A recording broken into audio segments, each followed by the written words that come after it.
Hi there. Now this is the third and last of the crane lorry stories. This one is a little bit more serious. Anybody with a nervous disposition, perhaps best to miss this one. I mean, there's no gore or anything, but somebody died, and that's it. So I don't even know the chap, but it was while I'd gone to deliver this particularly difficult machine, a large press, quite an old machine. The pictures that I've found on the internet to give you some idea of what the machine was, it was a huge press with rotating wheels at the top, very top heavy. And nowadays, of course, the modern machines you can find pictures of have got big wide bases, so they can't topple over, but the one that I had to move was very wobbly. It was vastly top heavy, and the base was very small compared with these modern pictures you'll see in a few minutes.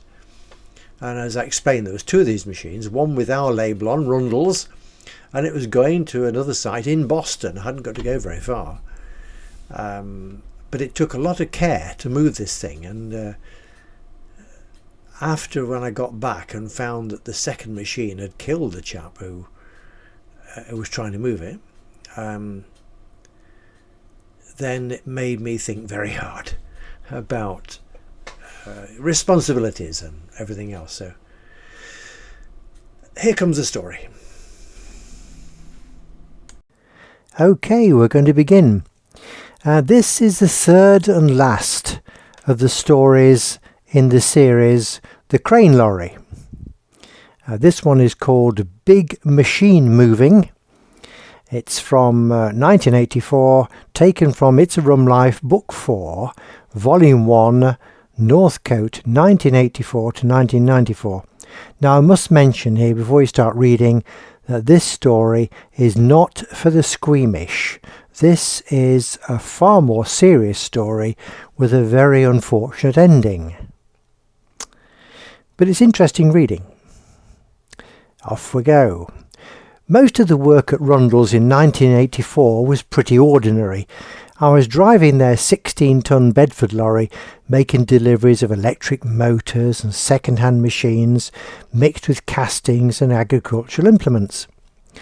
Normally there was something to collect on the return journey. The lorry was equipped with a hydraulic crane of 5 tons capacity. Rundles had the specialised contract for repairing and servicing all Butlin's fairground equipment. This was always very different and normally involved long distances to their holiday sites around the country, including Scotland and Wales. Then there were the big ones. Jack Rundle, the eldest son, bought most of the firm's second-hand machinery stock at auction. Normally business closures or replacement of old machinery. We even visited schools where woodwork lessons had ceased and machinery had been sold. To Jack. On one occasion the team was sent to RAF College Cranwell to remove some machines from a college workshop.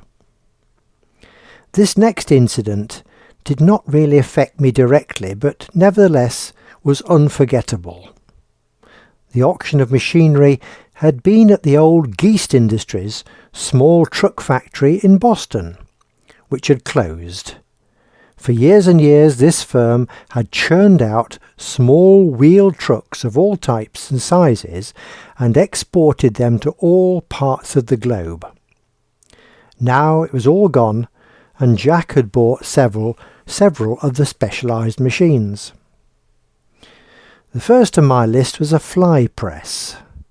These strange machines are very top heavy and by means of fast revolving wheels and inertia produce huge impact pressure on anything placed on its working platform. They can be heavy and cumbersome, all the weight being at the top.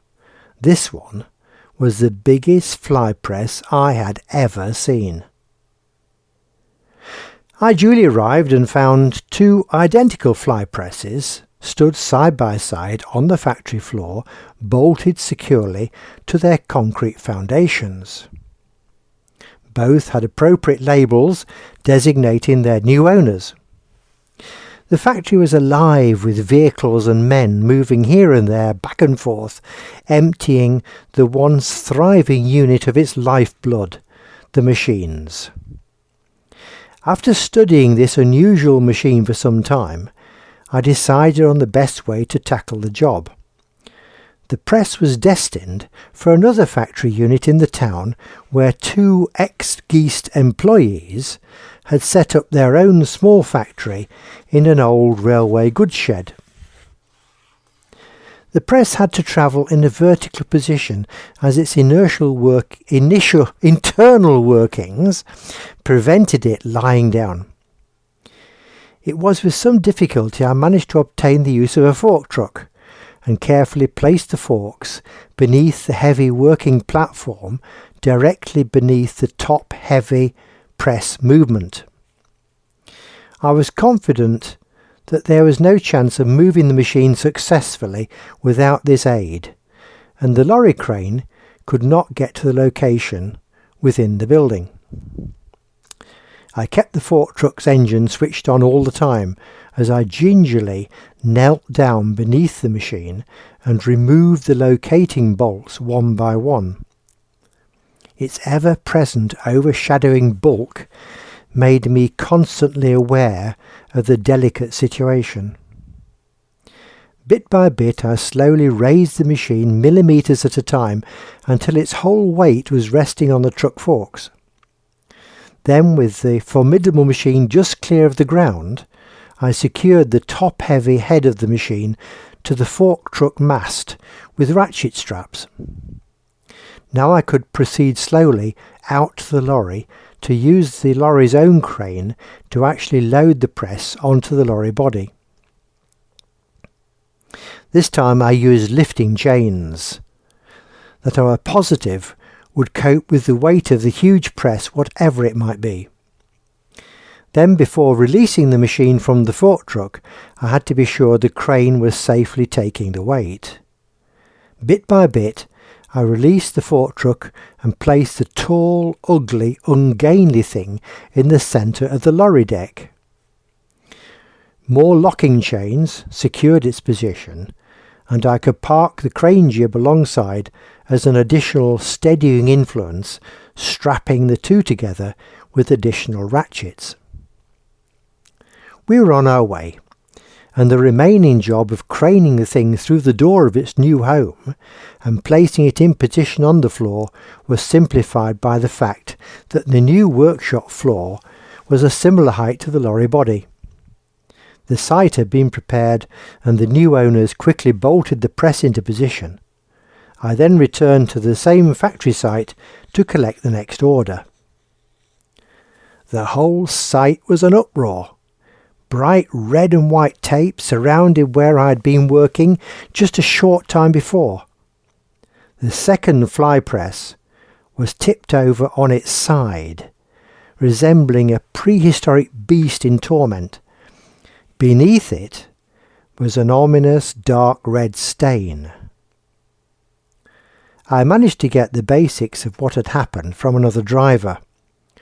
Work was stopped for the day, as health and safety officers had been called in following the death of a professional machinery transporter from Nottingham who had arrived to lift the second fly press just after I had left.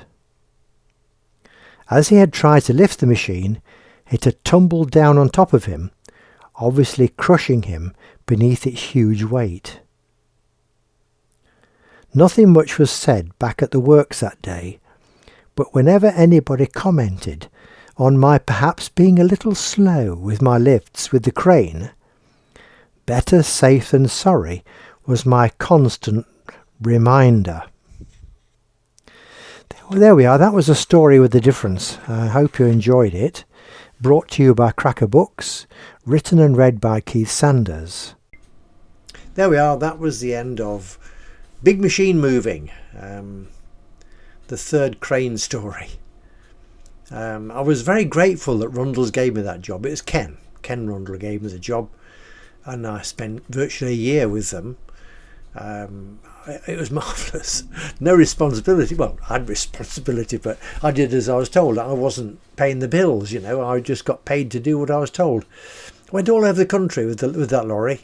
Scotland, and didn't go to Wales. Yeah, Pwllheli. Yes, and South Coast, Minehead, all over. Ayr.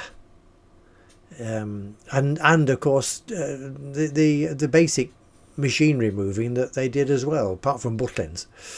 So it was a wonderful experience, and it helped me get back on my feet. So I was very, very thankful for that chance. It gave my brain a rest. I had a heart attack about a year after I'd finished working for them. Or was it the end of that year? It wasn't them. It was a stress heart attack. But there we are. It wasn't them. But there we are. I hope you enjoyed it. Now, where's that paw? Okay, now, if you enjoy the stories, please, the numbers of subscribers are going up. It's wonderful. So something's working somewhere. Either you like them or my persuasion is persuading.